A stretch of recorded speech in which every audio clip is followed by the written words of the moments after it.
the crux of the practice? So there are many answers, and I think it depends on how much practice we've done and how skilled. For example, someone close to our community likes to bring presents. Every 5 years I get this really neat tool, and then I got my toolbox with tools. Some of those tools, I never open them because they're very sharp, my hands shake, I could cut myself. If I were more experienced with tools, I would use every single one, but I've got my favorite tools. What I'm trying to say is, with awareness and with unwholesome mind states, with anger, we have to think about how skilled we are. When you say hold it in awareness, it isn't wise at times, or depending on one's skill in knowing and skill in understanding what's arising. The mind is very flammable. So if you put it near a flame, it's likely to catch fire. And the flame of anger can be out of control. You think it's just a little anger, but then when you let it sit in the mind longer, it could feed that flame and you have a forest fire, out of control. So we have to be so really, really skilled in understanding our own condition. How well are we in ourselves?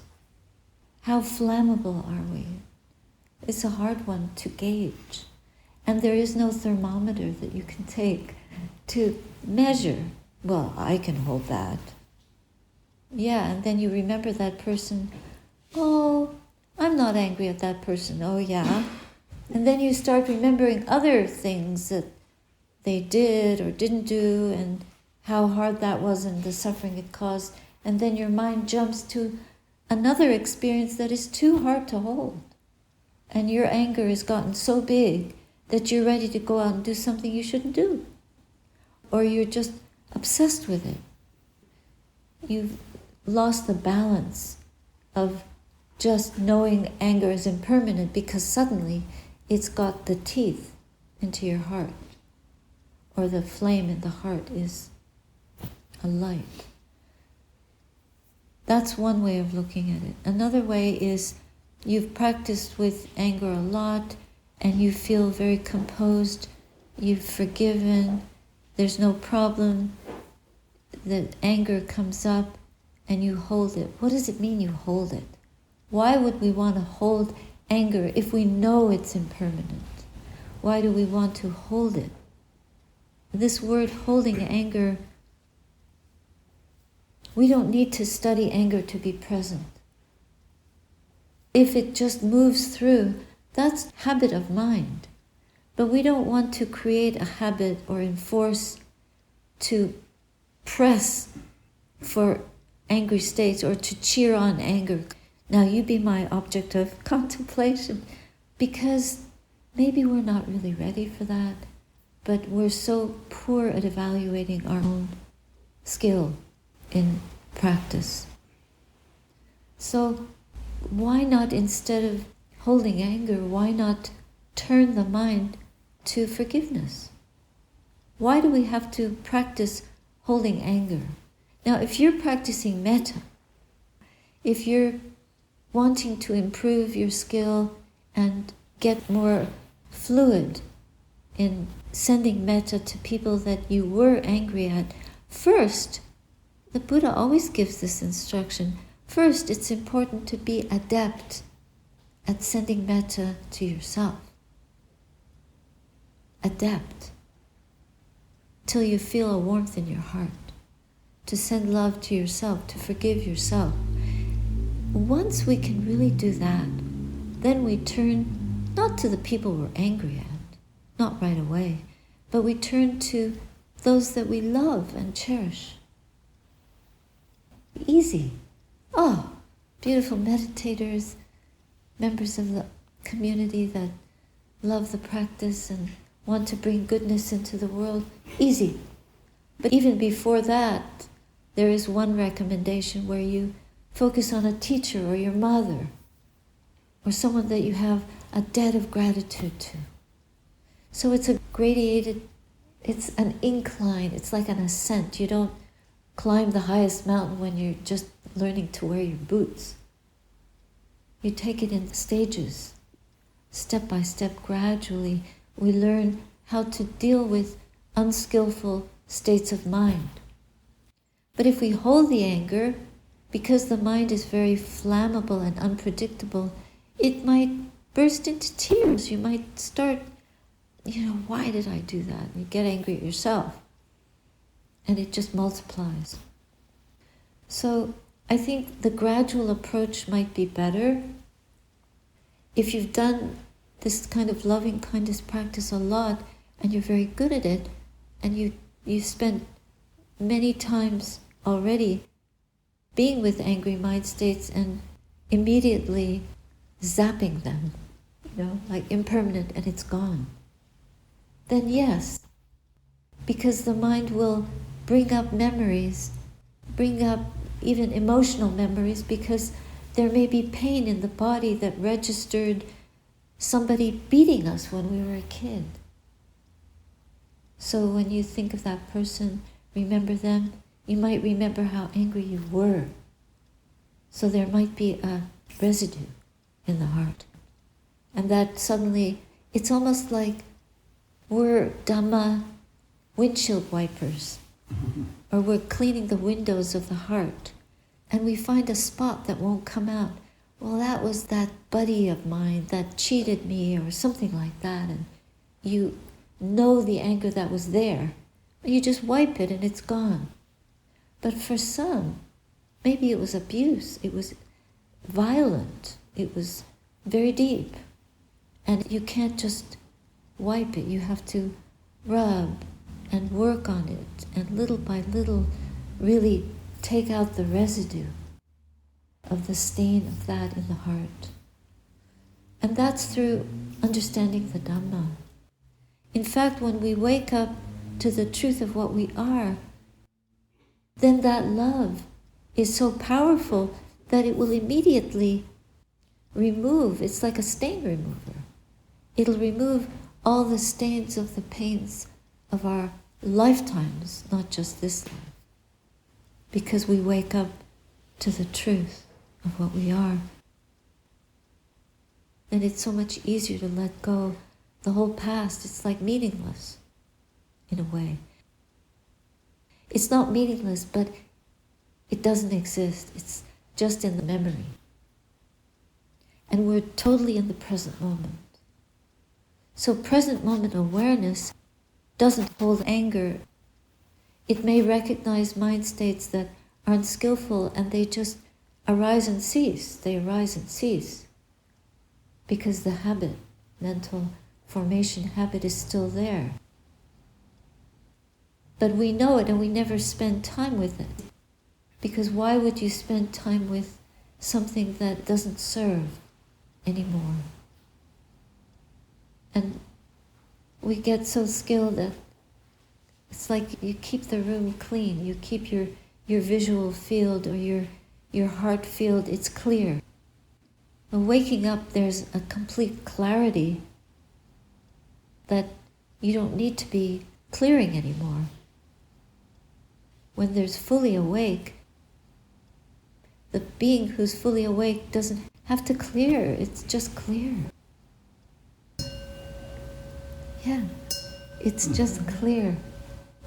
But we have to keep clearing because the residue reforms itself. It reattaches. Like the barnacles on a boat. If you go out at sea and you don't clean the hull frequently, the barnacles get so big that they drag in the water and they slow your boat down, then you can't even sail. So you have to keep on cleaning. But an Arahant never gets a barnacle, if I can use that metaphor. It's free sailing. And the sail is always up and there's no storm that can capsize that boat. But we're capsizable. So then We have to measure our ability to sail before we set out for the wide open water, where angry storms can come and capsize us unexpectedly. But if we have enough practice and enough wind in our sail, we can navigate ourselves out of a storm. I did that once. That time I sailed across the Atlantic and we got caught in the headwind of a hurricane, lost rigging, thought this was it. But we managed to get out. And what an experience. But you'd never intentionally do that. We just couldn't escape fast enough. So can we escape that angry form in the mind that we think is so innocent looking? Can we actually entertain it and allow it space in the heart? For what? If the heart is already full of the awareness, then it's not likely to land on anger to anyone. Because awareness that is purified, even if it's temporarily purified, probably we won't entertain angry thoughts. So it's like a rare view for the one who does practice very consistently. That would not come up and that would not affect. It would not inflame. But just in case it does, we have to be ready with all our rigging, like hold on to whatever can tie your sail down, hold it to make sure it doesn't get out of control. And that would be very strong attention, concerted intention to focus on that memory or that residue of anger in the heart. And then clear it, in brief. Does that help? Yeah. There is one other important aspect. Whatever brought about that anger doesn't exist. The you and the me and the them that we thought we were angry at, that person is just a figment. It isn't real. So the whole thing is like a theater. Why would we want to replay an act in a play with fictitious characters that don't exist, that we know we are not? So the right effort is tapered to right view. If we have the understanding that this is not who we are, then we wouldn't play with thoughts that are of no use. We would just see them like watching a river flow down a hill or a creek down the stony path near the hermitage. We stand and watch the water, but we don't reach in and try to take it. Unless we want to drink, but we wouldn't drink that water probably because of animal contamination. But we wouldn't try to stop it by taking water out and looking at it. This is water that goes down a stream. We don't need to, we just observe at a distance. So the right effort would be to just go into the awareness so that it completely takes up any space of what we know to be true. Our complete objectification, our object of knowing is awareness itself. Awareness knowing awareness. So we immediately turn the mind back to itself, to know pure consciousness, rather than worldly objects or mental formations, which are also conditioned phenomena. Because to see the unconditioned is to free the mind. And if we're hell-bent on freedom, we wouldn't play with the things that burden the mind. But when we're developing the ability to focus the mind, then that would be a test. You could use focusing on something that you don't like to see where like and dislike arises. Does it arise? You could do a little test. But it might be a spurious experiment.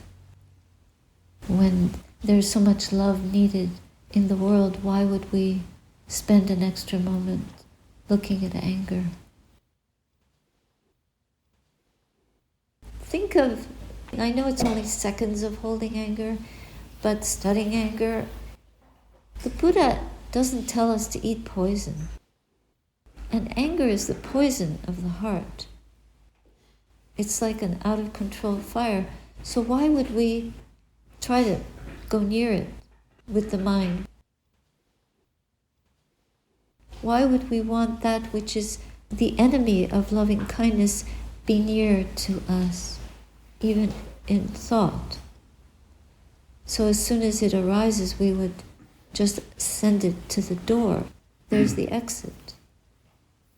As soon as we're able, but not artificially, not pretending. Because if we have anger towards the anger, we have to know that. That is something that is worth knowing. Oh, we're actually angry at our anger. And that we can heal that. If that's arising, that we can work with. The past we can't. But the present anger that is arising, that we have to know and remove. And it's more difficult because present moment anger. So when there's present moment awareness of that arising, then we can work with. But if it's a memory that's bringing up the anger, we have to be aware of the connection. The true friend of a meditator is present moment awareness. It's mindfulness of the present moment. That is the path to the deathless.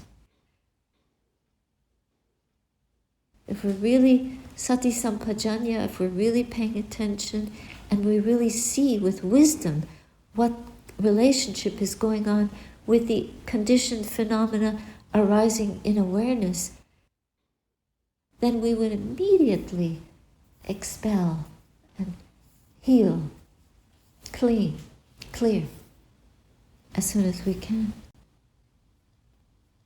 But just a caveat to that question.